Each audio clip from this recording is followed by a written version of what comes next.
আমাকে যারা শুনছেন আপনাদেরকে আসসালামু আলাইকুম রাহমাতুল্লাহ। আজকে আমি আমার জীবন থেকে আপনাদের সাথে একটা জীবন ঘনিষ্ঠ হাদিস শেয়ার করি। দুনিয়াবী জীবনে আমাদের উপর অনেক সময় অনেক ঝামেলা আসে। অনেক ঝামেলার মধ্য দিয়ে আমাদেরকে যেতে হয়। পারিবারিক জীবনে বা আপনার এই কর্মস্থলের জীবনে যেকোনো জায়গায় আপনার নানান সমস্যা আসবেই। আর দুনিয়াটা এমনই, হ্যাঁ? দুনিয়াতে আপনি যতদিন থাকবেন আপনাকে সারভাইভ করেই থাকতে হবে। কোনো ঝামেলা থাকবে না, পেরেশানি থাকবে না, হতাশা থাকবে না।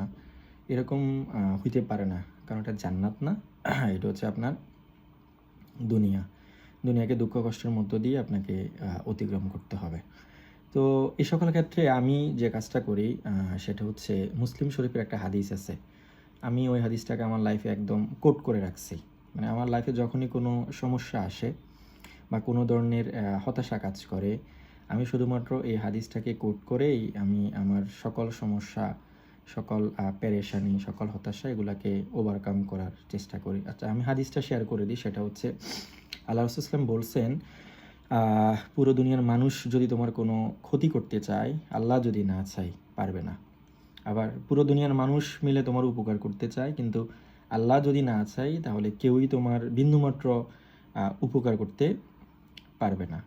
তো এই হাদিসটাকে যদি আপনি কোট করেন যে আল্লাহ যদি চায় আপনার কেউ ক্ষতি করতে পারবে না, আবার সব মানুষ মিলে যদি আপনার উপকার করতে চায়, আল্লাহ যদি না চায় তাহলে পারবে না। সো আপনি যে কোনো সমস্যাগ্রস্ত হলেই এই হাদিসটাকে আপনি জাস্ট একটু নিজেকে রিমাইন্ড করে দিবেন যে আল্লাহ তো আছেন, আল্লাহ তো দেখছেন।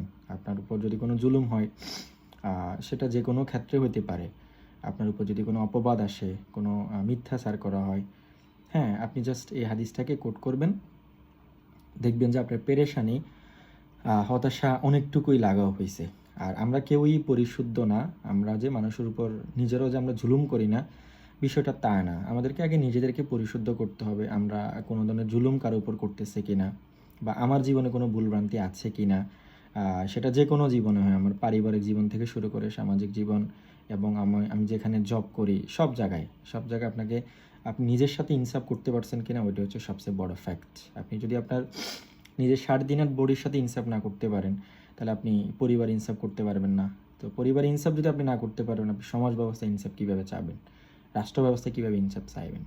এজন্য আমরা নিজেরা পরিশুদ্ধ আছে কিনা ওইটা একটু চেক করে নিব। আর নিজেরা যদি পরিশুদ্ধ থাকি, তাহলে ওই হাদিসটা যদি কোট করি, আপনার যেই আপনার বিরুদ্ধে থাকুক, অপবাদ দিক, আপনাকে অপদস্থ করুক, অপমান করুক, আপনি হাদিসটাকে কোট করবেন যে পুরো দুনিয়ার মানুষ যদি আপনার কোনো ক্ষতি করতে চায়, আল্লাহ যদি না চায় তাহলে কেউই আপনার কিছু করতে পারবে না। আবার পুরো দুনিয়ার মানুষ আপনার উপকার করতে চায়, আল্লাহ যদি না চায় তাহলেও সেটা সম্ভব না।